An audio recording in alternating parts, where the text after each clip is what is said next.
ایلچی کے تینوں محافظ باہر بیٹھے تھے۔ اندر سے 3 آدمی نکلے، وہ کسی کی خون آلود لاش گھسیٹتے ہوئے باہر لے جا رہے تھے۔ محافظوں نے دیکھا کہ لاش کی گردن کٹی ہوئی تھی۔ انہوں نے پہچان لیا، یہ ان کے ایلچی کی لاش تھی۔ شرجیل بن عمر باہر آیا۔ تم اس کے ساتھی تھے؟ شرجیل نے محافظوں سے کہا۔ مجھے یقین ہے کہ اس کے بغیر تم بصرہ نہیں جاؤ گے۔ نہیں، ایک محافظ نے جواب دیا، پیغام اس کے پاس تھا۔ جاؤ مدینہ کو لوٹ جاؤ، شرجیل نے کہا، اور محمد صلی اللہ علیہ وآلہ وسلم سے کہنا کہ ہم اپنے قبیلے اور اپنے عقیدے کی توہین برداشت نہیں کیا کرتے۔ اگر یہ شخص بصرہ پہنچ جاتا تو وہاں قتل ہو جاتا۔ خدا کی قسم، ایک محافظ نے کہا، ہم اپنے مہمان کے ساتھ یہ سلوک نہیں کیا کرتے۔ میں تمہیں مہمان سمجھ کر تمہاری جان بخشی کر رہا ہوں، شرجیل نے کہا، اور مجھے یہ نہ کہنا کہ میں تمہیں اس کی لاش دے دوں۔ مدینہ کی تمام تر آبادی کو معلوم ہو چکا تھا کہ رسول اللہ صلی اللہ علیہ وآلہ وسلم کا ایلچی دعوت اسلام لے کر بصرہ گیا ہوا ہے۔ سب ایلچی کی واپسی کے منتظر تھے، لیکن تینوں محافظ ایلچی کے بغیر واپس آئے۔ ان کے چہروں پر گرد کی تہ اور تھکن کے آثار ہی نہیں تھے، بلکہ غم و غصے کے تاثرات بھی تھے۔ وہ مدینہ داخل ہوئے تو لوگ ہجوم کر کے آ گئے۔ خدا کی قسم، ہم انتقام لیں گے، محافظ بازو لہرا لہرا کر کہتے جا رہے تھے۔ موتا کے شرجیل بن عمر کا قتل ہم پر فرض ہو گیا ہے۔ جب یہ خبر رسول اللہ صلی اللہ علیہ وآلہ وسلم کو ملی تو باہر مدینہ کی آبادی اکٹھی ہو گئی تھی۔ عربوں کے رواج کے مطابق قتل کی سزا قتل تھی۔ باہر لوگ انتقام انتقام کے نعرے لگا رہے تھے۔ اس دور میں بھی آج کل کی طرح ایک دوسرے کے ایلچیوں کو، جن کی حیثیت سفیروں جیسی ہوتی تھی، دشمن بھی تحفظ دیتا تھا۔ کسی کے ایلچی کو قتل کر دینے کا مطلب اعلان جنگ سمجھا جاتا تھا۔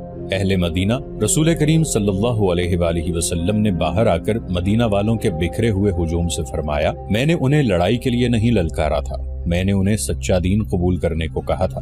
اگر وہ لڑنا چاہتے ہیں تو ہم لڑیں گے، ہم انتقام لیں گے، مسلمان کمزور نہیں۔ ہجوم نعرے لگا رہا تھا، مسلمانوں کا خون اتنا ارزاں نہیں، ہم اللہ اور رسول صلی اللہ علیہ وآلہ وسلم کے ناموس پر مر مٹیں گے۔ رسول کریم صلی اللہ علیہ وآلہ وسلم کے حکم سے اسی روز مجاہدین اسلام کی فوج تیار ہو گئی، جس کی تعداد 3000 تھی۔ رسول کریم صلی اللہ علیہ وآلہ وسلم نے سپہ سالاری کے فرائض زید رضی اللہ عنہ بن حارثہ کو سونپے۔ اگر زید شہید ہو جائیں تو سپہ سالار جعفر بن ابی طالب ہوگا۔ نبی کریم صلی اللہ علیہ وآلہ وسلم نے فرمایا، جعفر بھی شہید ہو جائے تو سپہ سالار عبداللہ بن رواحہ ہوگا۔ اگر عبداللہ کو بھی اللہ شہادت عطا کر دے تو فوج اپنا سپہ سالار خود چن لے۔ مورخ ابن سعد اور مغازی لکھتے ہیں کہ رسول کریم صلی اللہ علیہ وآلہ وسلم نے یہ 3 سالار درجہ بدرجہ مقرر کر کے مجاہدین کو دعاؤں کے ساتھ رخصت کیا۔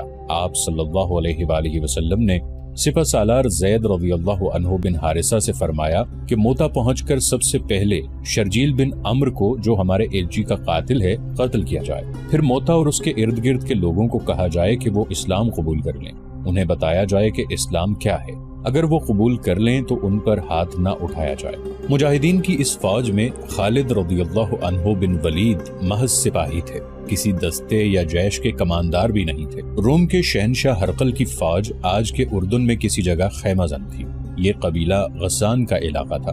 فوج کی تعداد مورخین کے مطابق 1 لاکھ تھی۔ یہ فوج اس علاقے کی بستیوں پر چھا چکی تھی۔ کھڑی فصل گھوڑے اور اونٹ کھا رہے تھے۔ لوگوں کے گھروں سے اناج اور کھجوروں کے ذخیرے فوج نے اٹھا لیے تھے، اور جوان اور خوبصورت عورتیں فوج کے سرداروں اور کمانداروں کے خیموں میں تھیں۔ ہرقل کا خیمہ قناتوں اور شامیانوں کا محل تھا۔ قبیلہ غسان کا سردار اعلیٰ ہرقل کے سامنے بیٹھا تھا۔ اسے ہرقل کی فوج کشی کی اطلاع ملی تھی تو وہ بیش قیمت تحائف اور اپنے قبیلے کی بے حد حسین 10-12 لڑکیاں لے کر ہرقل کے استقبال کو چلا گیا۔ اب ان لڑکیوں میں سے 2-3 ہرقل کے پہلو میں بیٹھی تھی۔ اور تم نے بتایا ہے کہ مدینہ سے محمد نے تمہیں پیغام بھیجا تھا کہ تمہارا قبیلہ اس کا مذہب قبول کر لے۔ ہرقل نے کہا، میں نے یہ بھی بتایا ہے کہ میرے ایک سردار شرجیل بن عمر نے مدینہ کے ایلچی کو مجھ تک نہیں پہنچنے دیا۔ غسان کے سردار اعلیٰ نے کہا، اسے موتا میں قتل کر دیا تھا۔ کیا مدینہ والوں میں اتنی طاقت اور جرت ہے کہ وہ اپنے ایلچی کے قتل کا انتقام لینے آئیں؟ ہرقل نے پوچھا۔ ان کی طاقت کم اور جرت زیادہ ہے، سردار اعلیٰ نے کہا۔ ان لوگوں پر محمد کا جادو سوار ہے۔ پہل مجھے ان کے متعلق اطلاعیں ملیں تو میں نے انہیں کوئی اہمیت نہیں دی، مگر انہوں نے ہر میدان میں فتح پائی اور ہر میدان میں ان کی تعداد بہت تھوڑی تھی۔ میں نے سنا ہے کہ محمد اور اس کے سالاروں کی جنگی چالوں کے سامنے کوئی ٹھہر نہیں سکتا۔ اس نے مجھے اپنے مذہب کا جو پیغام بھیجا تھا اس سے پتہ چلتا ہے کہ وہ اپنے آپ کو بہت طاقتور سمجھنے لگا ہے۔ تم کیا چاہتے ہو؟ ہرقل نے ایک نیم برہنہ لڑکی کے ہاتھ سے شراب کا پیالہ لیتے ہوئے پوچھا، بات صاف کہہ دوں تو میرے لیے بھی اچھا ہے اور آپ کے لیے بھی۔ سردار اعلیٰ نے کہا، میں نے آپ کی فوج دیکھ لی ہے، میرا قبیلہ کوئی چھوٹا قبیلہ نہیں، اگر زیادہ نہیں تو آپ جتنی فوج میرے پاس بھی ہے، آپ اپنے ملک سے دور رہیں۔ اگر ہم لڑیں گے تو میں اپنی زمین پر لڑوں گا، جہاں کا بچہ بچہ آپ کا دشمن ہے۔ کیا تم مجھے دھمکی دے رہے ہو؟ ہرقل نے مسکرا کر پوچھا۔ اگر یہ دھمکی ہے تو میں اپنے آپ کو بھی دے رہا ہوں، غسان کے سردار اعلیٰ نے کہا۔ میں آپ کو آپس کی لڑائی کے نتائج بتا رہا ہوں جو ہم دونوں کے لیے اچھے نہیں ہوں گے، اس کا فائدہ مدینہ والوں کو پہنچے گا۔ کیا یہ بہتر نہیں ہوگا کہ ہم دونوں مل کر مسلمانوں کو ختم کر دیں؟ میں فتح کی صورت میں آپ سے کچھ نہیں مانگوں گا، مفتوحہ علاقہ آپ کا ہوگا، میں اپنے علاقے میں واپس آ جاؤں گا۔ ہم آپس میں لڑ کر اپنی طاقت ضائع نہ کریں، پہلے ایک ایسی طاقت کو ختم کریں جو مدینہ میں ہم دونوں کے خلاف تیار ہو رہی ہے۔ میں تمہاری تجویز کو قبول کرتا ہوں، شہنشاہ ہرقل نے کہا۔ پھر اپنی فوج کو حکم دے دیں کہ غسان کی بستیوں میں لوٹ مار بند کر دیں۔ دے دوں گا، ہرقل نے کہا۔ ہمیں مدینہ والوں کے انتظار میں نہیں رہنا چاہیے، ہم مدینہ کی طرف بڑھیں گے۔ انہیں زیادہ انتظار نہ کرنا پڑا۔ مدینہ کے 3000 مجاہدین مدینہ سے بہت دور نکل گئے تھے۔ موتا سے کچھ فاصلے پر مان نام کا ایک مقام تھا، وہاں انہوں نے پڑاؤ کیا۔ اس علاقے اور اس سے آگے کے علاقے میں مجاہدین اجنبی تھے، انہیں کچھ خبر نہیں تھی کہ آگے کیا ہے۔ معلوم یہ کرنا تھا کہ آگے دشمن کی فوج موجود ہے یا نہیں، اگر ہے تو کتنی ہے اور کیسی ہے۔ یہ معلوم کرنے کے لیے 3-4 مجاہدین کو قریب سے شتر سواروں کے بھیس میں آگے بھیج دیا گیا۔ ان 2 آدمیوں نے رات آگے کہیں جا کر گزاری اور اگلی شام کو واپس آئے۔ وہ جو خبر لائے تھے وہ اچھی نہیں تھی، وہ دور آگے چلے گئے تھے۔ پہلے انہیں غسان کے 2 کنبے نظر آئے جو نقل مکانی کر کے کہیں جا رہے تھے۔ دونوں کنبوں میں نوجوان لڑکیاں اور جوان عورتیں زیادہ تھیں۔ وہ لوگ امیر کبیر معلوم ہوتے تھے، ان کا سامان کئی اونٹوں پر لدا ہوا تھا۔ یہ قافلہ ایک جگہ آرام کے لیے رکا ہوا تھا، مجاہدین بھی وہیں رک گئے اور انہوں نے قافلے والوں کے ساتھ راہ و رسم پیدا کر لی اور یہ ظاہر نہ ہونے دیا کہ وہ مسلمان ہیں۔ انہوں نے بتایا کہ وہ بصرہ جا رہے ہیں اور وہاں سے تجارت کا سامان لائیں گے، یہیں سے واپس چلے جاؤ۔ قافلے کے آدمیوں نے انہیں بتایا، روم کے بادشاہ ہرقل کا لشکر لوٹ مار اور قتل و غارت کرتا چلا آ رہا ہے، تم سے اونٹ اور مال و دولت چھین لیں گے اور ہو سکتا ہے تمہیں قتل بھی کر دیں۔ پھر ہرقل کی فوج کشی کی باتیں ہوتی رہیں۔ پتہ چلا کہ انہوں نے ہرقل کی فوج دیکھی نہیں، صرف سنا ہے کہ یہ فوج اردن میں داخل ہو کر لوٹ مار کر رہی ہے۔ ان کنبوں میں چونکہ عورتیں زیادہ تھیں اس لیے انہیں بچانے کے لیے یہ لوگ بھاگ نکلے۔ مجاہدین کے لیے ضروری ہو گیا کہ وہ ہرقل کے متعلق صحیح صورتحال معلوم کریں۔ یہ بہت بڑا خطرہ تھا۔ مجاہدین اور آگے چلے گئے، انہیں غسان کی ایک بستی نظر آ گئی۔ وہ بستی میں چلے گئے، بتایا کہ وہ بصرہ جا رہے ہیں، مگر راستے میں رہزنوں نے انہیں لوٹ لیا۔ بستی والوں نے انہیں کھانا کھلایا اور خاصی آؤ بھگت کی، وہاں سے انہیں صحیح اطلاع ملی۔ صحیح صورتحال یہ تھی کہ ہرقل اور قبیلہ غسان کے درمیان معاہدہ طے پا گیا تھا۔ قبیلہ غسان نے اپنی فوج ہرقل کی فوج میں شامل کر دی تھی اور دونوں فوجوں کا رخ مدینہ کی طرف تھا۔ مورخوں نے ہرقل کی فوج کی تعداد 1,00,000 اور 1,00,000 غسان کی فوج کی تعداد لکھی ہے، لیکن بعض مورخ اس سے اتفاق نہیں کرتے، وہ دونوں فوجوں کی مجموعی تعداد 1,00,000 بتاتے ہیں۔ بہرحال مدینہ کی اسلامی فوج کی تعداد سب نے 3,000 لکھی ہے۔ اگر ہم واپس چلے گئے تو یہ ہرقل اور غسان کے لیے دعوت ہوگی کہ بے دھڑک مدینہ تک چلے آؤ۔ عبداللہ رضی اللہ عنہ بن رواحہ نے کہا، ہم دشمن کو یہیں پر روکیں گے۔ کیا ہم اتنی تھوڑی تعداد میں اتنے بڑے لشکر کو روک سکیں گے؟ زید رضی اللہ عنہ بن حارثہ نے پوچھا، کون سے میدان میں ہم تھوڑی تعداد میں نہیں تھے؟ جعفر رضی اللہ عنہ بن ابی طالب نے کہا، اگر ہم مل کر کسی فیصلے پر نہیں پہنچ سکتے تو ہم میں سے کوئی مدینہ چلا جائے اور رسول اللہ صلی اللہ علیہ وآلہ وسلم سے احکام لے آئے، ہم اتنا وقت ضائع نہیں کر سکتے۔ عبداللہ رضی اللہ عنہ نے کہا، دشمن ہمیں اتنی مہلت نہیں دے گا، خدا کی قسم میں دشمن کو یہ تاثر نہیں دوں گا کہ ہم اس کے لشکر سے ڈر گئے ہیں، اور میں مدینہ میں یہ کہنے کے لیے داخل نہیں ہوں گا کہ ہم پسپا ہو کر آئے ہیں۔ زید رضی اللہ عنہ نے کہا، جانیں قربان کر کے زندہ رہنے والوں کے لیے مثال قائم کر جائیں گے، یہ مت بھولو کہ غسان کی فوج میں عیسائیوں کی تعداد زیادہ ہے، عیسائی اپنے مذہب کی خاطر لڑیں گے۔ عبداللہ بن رواحہ کھڑے ہوئے اور اپنے مجاہدین کو اکٹھا کر کے اتنے جوشیلے لہجے میں خطاب کیا کہ 3,000 مجاہدین کے نعرے زمین و آسمان کو ہلانے لگے۔ سپہ سالار زید رضی اللہ عنہ بن حارثہ نے آگے کو کوچ کا حکم دیا۔ مورخین لکھتے ہیں کہ مجاہدین اسلام نے اپنے آپ کو بڑے ہی خطرناک امتحان میں ڈال دیا۔ ہرقل اور غسان کے سردار اعلیٰ کو معلوم ہو گیا تھا کہ مدینہ سے چند ہزار نفری کی فوج اپنے ایلچی کے قتل کا انتقام لینے آ رہی ہے۔ مجاہدین کو کچل ڈالنے کے لیے ہرقل اور غسان کے لشکر آ رہے تھے۔ مجاہدین بڑھتے چلے گئے اور بلقا پہنچے۔ انہیں اور آگے جانا تھا، لیکن غسان کی فوج کے 2 دستے جن کی تعداد مجاہدین کی نسبت 3 گنا تھی، راستے میں حائل ہو گئے۔ زید رضی اللہ عنہ بن حارثہ نے مجاہدین کو دور ہی روک لیا اور ایک بلند جگہ کھڑے ہو کر علاقے کا جائزہ لیا۔ انہیں یہ زمین لڑائی کے لیے موزوں نہ لگی۔ دوسرے سالاروں سے مشورہ کر کے زید رضی اللہ عنہ بن حارثہ مجاہدین کو پیچھے لے آئے۔ غسان کی فوج نے اسے پسپائی سمجھ کر مجاہدین کا تعاقب کیا۔ زید رضی اللہ عنہ موتا کے مقام پر رک گئے اور فوراً اپنے مجاہدین کو لڑائی کی ترتیب میں کر لیا۔ انہوں نے فوج کو 3 حصوں میں ترتیب دیا، دایاں اور بایاں پہلو اور قلب۔ دائیں پہلو کی کمان قطبہ رضی اللہ عنہ بن قتادہ کے پاس تھی اور بائیں پہلو کی عبایہ رضی اللہ عنہ بن مالک کے ہاتھ تھی۔ زید رضی اللہ عنہ خود قلب میں رہے۔ اللہ کے سچے نبی کے عاشق ہو۔ زید رضی اللہ عنہ بن حارثہ نے بڑی بلند آواز سے مجاہدین کو للکارا، آج ہمیں ثابت کرنا ہے کہ ہم حق کے پرستار ہیں۔ آج باطل کے نیچے سے زمین کھینچ لو، اپنے سامنے باطل کا لشکر دیکھو اور اس سے مت ڈرو۔ یہ لڑائی طاقت کی نہیں، یہ جرت، جذبے اور دماغ کی جنگ ہے۔ میں تمہارا سپہ سالار بھی ہوں اور علم بردار بھی۔ دشمن کا لشکر اتنا زیادہ ہے کہ تم اس میں گم ہو جاؤ گے، لیکن اپنے ہوش گم نہ ہونے دینا۔ ہم اکٹھے لڑیں گے اور اکٹھے مریں گے۔ زید رضی اللہ عنہ نے علم اٹھا لیا۔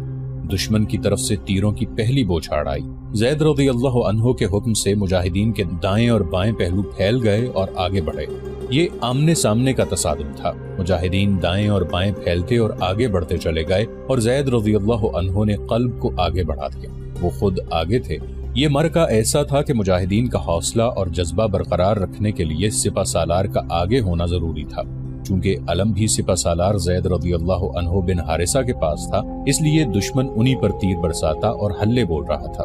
زید رضی اللہ عنہ کو تیر لگ چکے تھے، جسم سے خون بہ رہا تھا، لیکن انہوں نے علم نیچے نہ ہونے دیا اور ان کی للکار خاموش نہ ہوئی۔ علم اٹھاتے ہوئے وہ تلوار بھی چلا رہے تھے، پھر ان کے جسم میں برچیاں لگیں۔ آخر وہ گھوڑے سے گر پڑے اور شہید ہو گئے۔ علم گرتے ہی مجاہدین کچھ بددل ہوئے، لیکن جعفر رضی اللہ عنہ بن ابی طالب نے بڑھ کر علم اٹھا لیا۔ رسول اللہ صلی اللہ علیہ وآلہ وسلم کے شہدائیوں، جعفر رضی اللہ عنہ نے علم اوپر کر کے بڑی ہی اونچی آواز سے کہا، خدا کی قسم، اسلام کا علم گر نہیں سکتا، اور انہوں نے زید رضی اللہ عنہ بن حارثہ شہید کی جگہ سنبھال لی۔ مجاہدین لشکر کفار میں گم ہو گئے تھے، لیکن ان کا جذبہ قائم تھا۔ ان کی للکار اور ان کے نعرے سنائی دے رہے تھے۔ سالار سپاہیوں کی طرح لڑ رہے تھے۔ ان کا علم بلند تھا۔ تھوڑی ہی دیر بعد علم گرنے لگا۔ علم گرتا تھا اور اٹھتا تھا۔ عبداللہ رضی اللہ عنہ بن رواحہ نے دیکھ لیا، سمجھ گئے کہ علم بردار زخمی ہے اور اب وہ علم کو سنبھال نہیں سکتا۔ علم بردار سپہ سالار خود تھا۔ یہ جعفر رضی اللہ عنہ بن ابی طالب تھے۔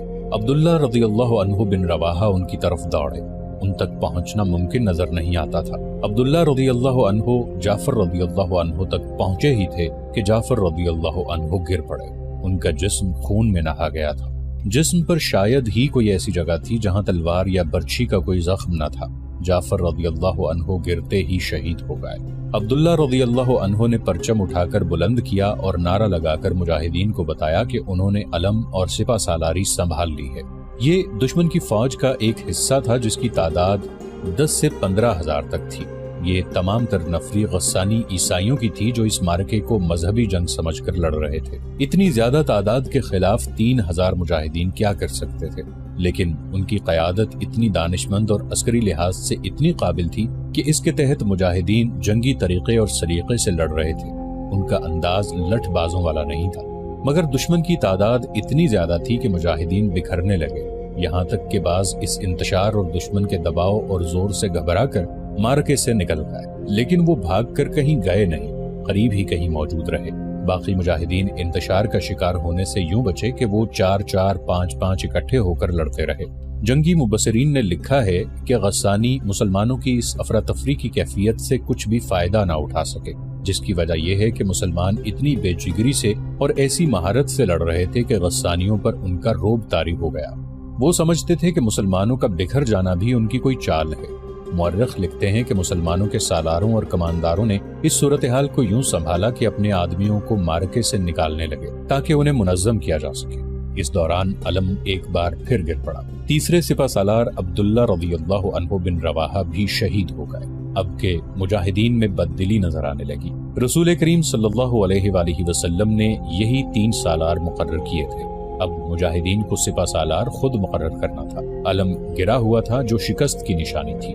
ایک سرکردہ مجاہد ثابت رضی اللہ عنہ بن ارقم نے علم اٹھا کر بلند کیا اور نعرہ لگانے کے انداز سے کہا، اپنا سپہ سالار کسی کو بنا لو، علم کو میں بلند رکھوں گا، میں ثابت بن ارقم۔